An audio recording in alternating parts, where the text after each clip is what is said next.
I'm an OT assistant at the Beckling Centre. I'm Alison O'Connell and I'm currently working at Ascot Craft in the Recovery Centre. My name's Melanie Haggerby. I'm an Assistant Human Resource Manager. My name's Tom, I'm a chef at the Food Works at the Beckling Centre. My name's Emma and I'm the Smokefree Project Officer. I decided to stop smoking because I didn't want my son to grow up with me as a smoker. I decided to stop smoking because it was the most beneficial thing to do for my health. I decided that I needed to think about stopping smoking when the Trust started to talk about going smoke-free.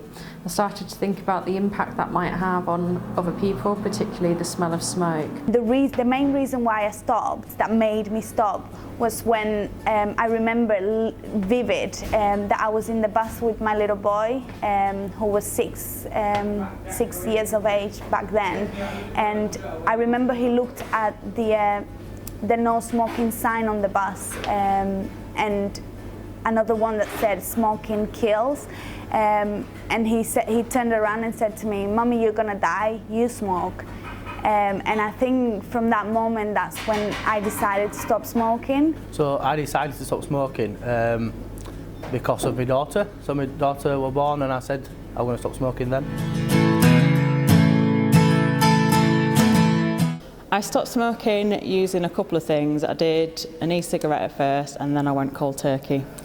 I stopped smoking by using nicotine therapy replacement. It was kind of a spur of the moment thing, and it was New Year's Eve and I was at a colleague's house, my best friend's house actually, and we all used to go outside to have a cigarette, and I decided just about 1:45 I was going to stop smoking. It was December the 31st, 1999, and I thought what a good date to stop smoking if I didn't smoke in the new century or the new millennium. I stopped smoking with just willpower and a hangover. So when I was starting to think about the impact that me continuing to smoke and smell of smoke would have on other people that I'm working with on a day-to-day basis, I started to think about what options were available to me. At that point, I wasn't sure that I was ready to go on to a normal standard nicotine replacement at that time, and I'd been speaking to people about using e-cigs, and I decided to give that a go.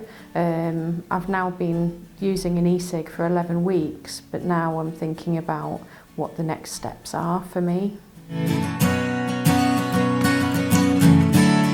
Personal benefits for me is mainly being able to chase my daughter out park and not being struggling for breath. There's been a couple of things which have been really beneficial. One of the things that I've really noticed is my gums. My gums had started receding quite a bit due to smoking for a number of years, and one of the first things I started to notice, other than obviously the cost, being that the cost was greatly reduced from being on an e-cig, was that my gums were bleeding less when I was brushing them, and that some of the signs of them receding seem to now that they are definitely improving.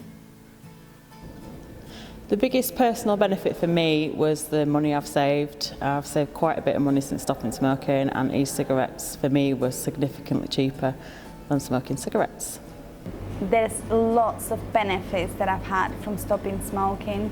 My clothes smell better, my food tastes better, and I feel a lot fitter. I feel a lot healthier, and definitely the financial side as well, saving a lot more than I was before. I used to smoke probably between 10 and 20 a day. So I do feel a financial benefit. Especially now, I think the cost of cigarettes is certainly a lot more than when I used to smoke, but even then obviously the wages were different, so I do feel a financial benefit as well as a health benefit. And also I actually do like being a non-smoker. I think it's it's now with not being able to smoke in a lot of places, you feel alienated when you're a smoker, I think. So I do like being a non-smoker. I'm not sure if I would do anything differently. I suppose in the ideal world I would have liked to have been at the point where I really wanted to stop smoking and that I didn't feel that I needed to use an e-cig to help me with that. However, that was the stage that I was at, and it wasn't, like I said, until we started talking about it within the organisation, a particular priority for me. However, being on the receiving end of services as well as working in them, I do recall, this is really one of the trigger points really, was recalling how difficult it was if you're not allowed to leave an environment and you're not allowed to leave to go for a cigarette when staff are coming in smelling of smoke, how difficult that can be, particularly when you're unwell. Only thing I'll probably do different is do it sooner. I waited till she was 2-year-old, which obviously I see benefits now, but I think it'd be a lot better for me if I'd done it before. I'd have probably quit sooner and maybe got some support with the NRT and the Leeds Stop Smoking service, because that's quite helpful. I just wished I'd stopped sooner.